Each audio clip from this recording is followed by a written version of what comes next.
Bonjour, je suis Lydie Kamdom. Je vais vous présenter une vidéo sur l'assainissement d'un site de deuil.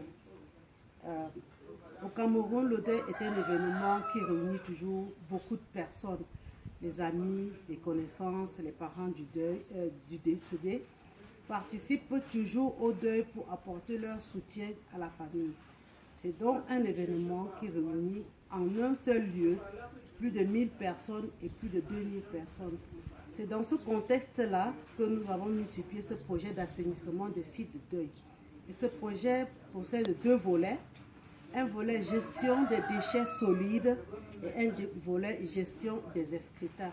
Tout à l'heure, je vais vous montrer toutes les infrastructures qui ont été conçues à ce sujet et comment est-ce que pendant cet événement, nous avons pu gérer les déchets solides et également les excrétas. Et le contexte est celui du deuil de cette maman. Effectivement, comme vous pouvez le constater, c'est quand même une maman de près de 100 ans. Et vous pouvez imaginer combien de personnes cela a réuni pendant cet événement. Merci, à tout à l'heure. Comme vous pouvez le constater, habituellement, nous allons vous présenter des images que nous avons prises précédemment à un lieu du deuil qui n'était pas pourvu, sur lequel le projet n'avait pas été mis en place. Donc, regardez comment, généralement, après ce type d'événement, on retrouve pas mal d'amas de déchets solides que des gens abandonnent sur le site, faute d'équipements nécessaires et de sensibilisation. Parce qu'il y a surtout une question de sensibilisation, que les gens sachent exactement que les déchets sont également une source de pollution et de contamination. Et c'est dans cette vision des choses que nous avons initié dans ce projet d'assainissement pour commencer à sensibiliser les gens sur la nécessité d'apprendre à gérer leurs déchets. Après, on constitue pour le cas du deuil dont il a été question tout à l'heure. Donc, dans le cadre de ce projet,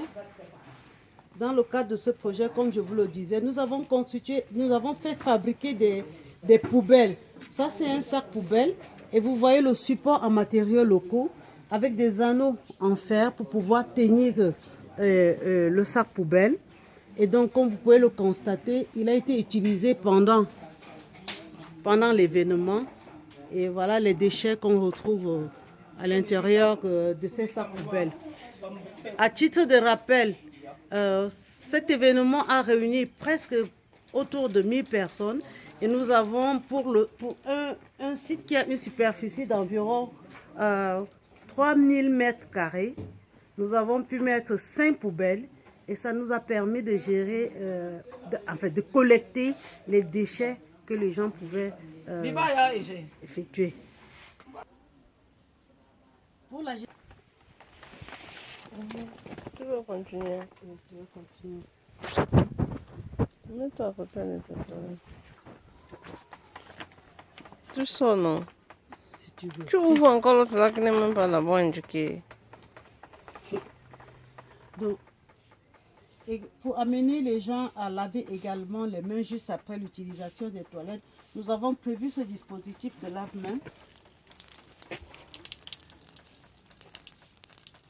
Et puis, il y avait des morceaux de savon, un porte-savon accroché tout près du dispositif de lave-mains à ce sujet.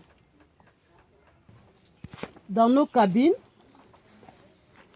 vous avez le pot, vous avez un seau contenant de la sciure, bon, avec la pelle dessus. Vous avez un porte-papier hygiénique en haut.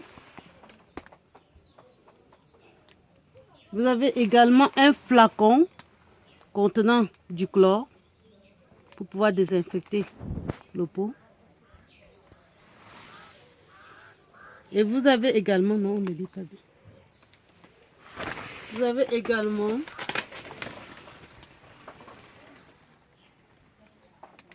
un tableau avec des instructions sur l'utilisation .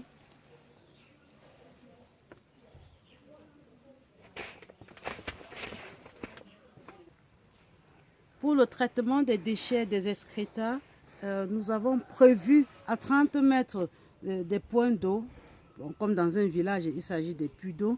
Nous avons prévu un trou de décharge dans lequel nous allons déposer sur la période les excrétas collectés au niveau de nos fosses, au niveau de nos toilettes, s'il vous plaît.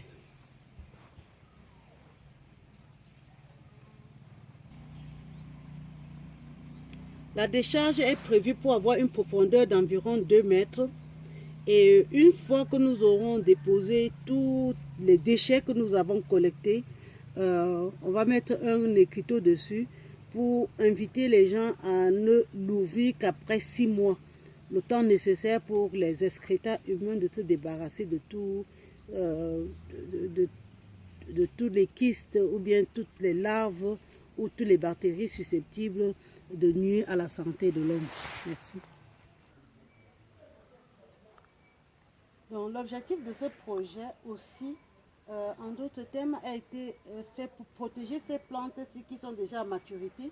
Parce que je suis dans une tribu qu'on appelle la tribu Bamileke, qui sont en fait un peuple du Cameroun qui consomme les feuilles de melon. Vous vous imaginez que des gens défèquent tout près des feuilles de melon. Ça veut donc dire que si des gens consomment ces feuilles de melon, quelque temps, en moins d'un mois, après qu'on ait déféqué tout autour, c'est qu'ils consomment des produits contaminés. Donc c'est une des raisons fondamentales pour laquelle ce projet a été mis sur pied. Les pieds de maïs, comme vous le remarquez, sont pas encore récoltés.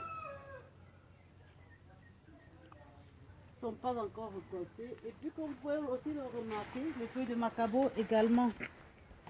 Ce sont des produits qu'on alimente, ce sont des produits que l'on consomme. Nous sommes en réalité contents de ce projet parce que pendant cet événement, on a pu éviter beaucoup de choses. On a pu éviter la défécation à l'air libre, qui est extrêmement dangereux pour la santé humaine et qui est un danger patent de santé publique. Mais également, nous avons réussi à convaincre les gens à veiller à prévoir un endroit intime pour permettre aux gens de se soulager et de déverser leurs déjections de manière saine.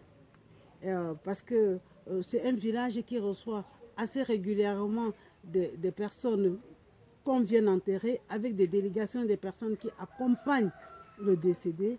Et donc c'est une approche qui permet d'assainir l'environnement des sites de deuil et de protéger également les produits agricoles des populations rurales, de ce milieu, des populations rurales. Merci.